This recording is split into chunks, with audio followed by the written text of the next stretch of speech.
Hello, everyone. My name is Angel Hicks, and we are in Literary Circle. And this week's book is Finding Your Element by Ken Robinson.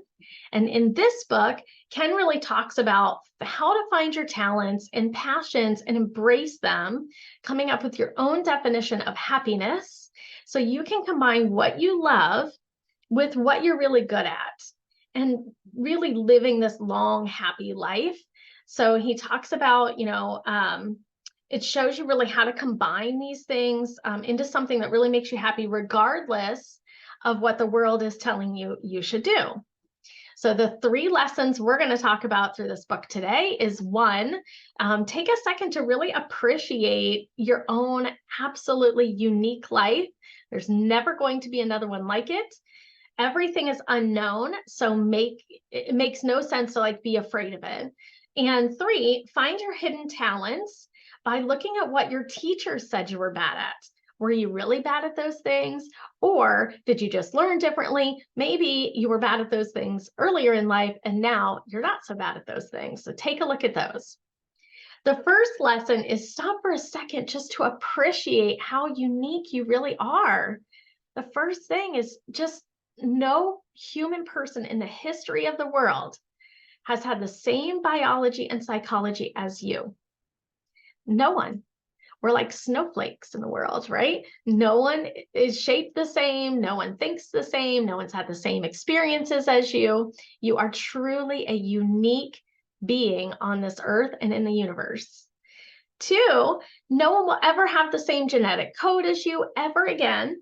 And of course, this includes your brain, which is responsible for the second absolutely most unique thing about you, which is your experiences.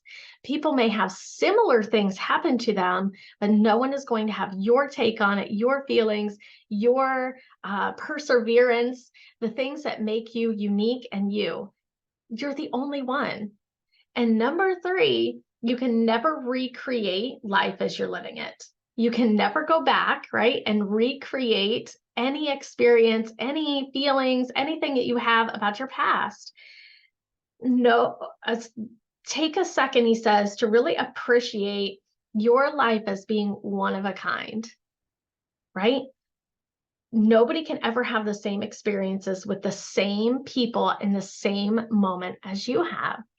This is really great when we're comparing ourselves to other people because they're where they are because of their unique build and their unique experiences, just like you are where you are because of your unique build and your unique experiences. It's truly amazing when you sit and think about it. Lesson number two, don't be afraid of the unknown. Everything is unknown. We have no idea what is going to happen when we wake up in the morning, step out the door. And a lot of people sit in fear of that, right? What happens if I get in my car and I get in an accident? What happens if I ride a roller coaster and I die? I don't know. That's my own fear. Anyways, what happens if, anything could happen. What happens if my house catches on fire today? There's really no way to control that. So he says, instead of thinking about the gloom and doom of things that might be happening or might happen to you, step into the infinite possibilities of the day, right? We learn how to really see the world as a positive, unlimited, infinite place of possibilities instead of what could possibly be happening to us today, and be open to God and the universe sending those opportunities to us. And lesson number three, think about school. What did your teachers tell you you were really bad at? Right? Or your grades probably told you what you were really bad at. But we have to think about their uniqueness and their teaching ability and their experiences and what makes them unique. So some of those things might not be what you're actually bad at. Now, I was really bad at math. I'm still really bad at math today. Like, you will hear me in meetings, like, somebody count off because I have no idea how to do that. I'm really bad at that. But I also was told that that I need help in writing, let's say, and I've written 2 books, right? So teachers punish us for mistakes, but we know in adulthood that mistakes are really where we grow, right? and it's not really failures, unless you make a mistake and then you don't go back and try again. I guess then it's a failure. But those mistakes are what help us grow into the people that we want to be, into more evolved human beings. So he says, go back to first grade, third grade, fifth grade, even high school. What did your teachers tell you, make you believe that you're bad at? Was it making friends? Was it being sociable? Was it being, ADHD? My son was always getting in trouble for playing with his shoelaces, and now he's just highly active and grown into that. So, do you still believe that today, and why? Why do you still believe that? Now, the proof is in the pudding with my math skills. Okay, I get it. But was something that they told you weren't good at? Maybe it was pottery, maybe it was painting. But did those things bring you joy? And if they did when you were younger, go back and try them again. And we have talked about this in book after book after book after book, really going back to your childhood and really connecting with your inner child, and things that brought you joy then might also be things that bring you joy now.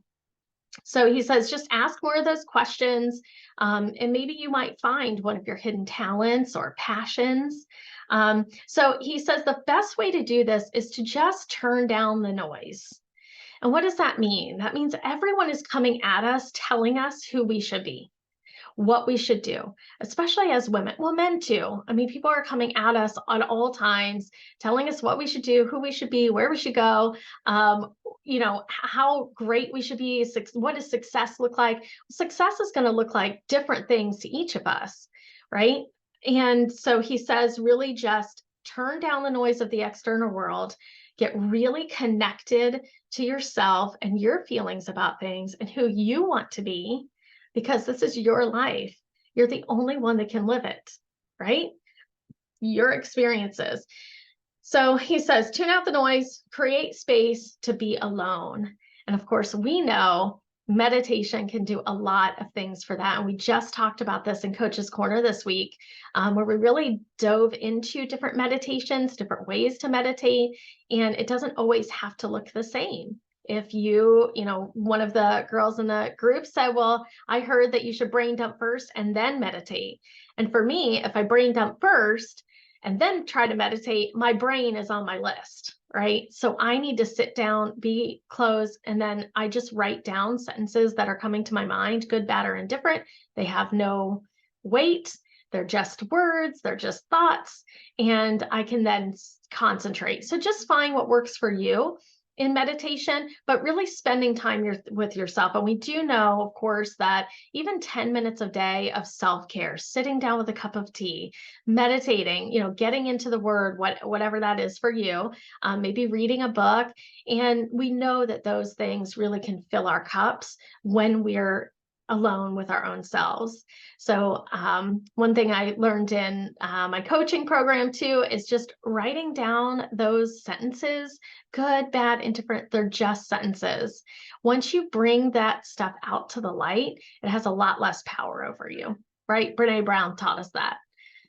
So the main points of this book is really finding your element is not a linear process, right? We know this. We're going to go up and down. We've seen the squiggly lines. We've seen the memes of growing into really whoever we're going to be, and it never stops. I mean, people in their 70s and 80s are still learning who they want to be, right? They're still learning new things. So he says this is an organic process. You can't predict your life, but you can steer it, right? So learn to quiet the noise and lean into who you truly are.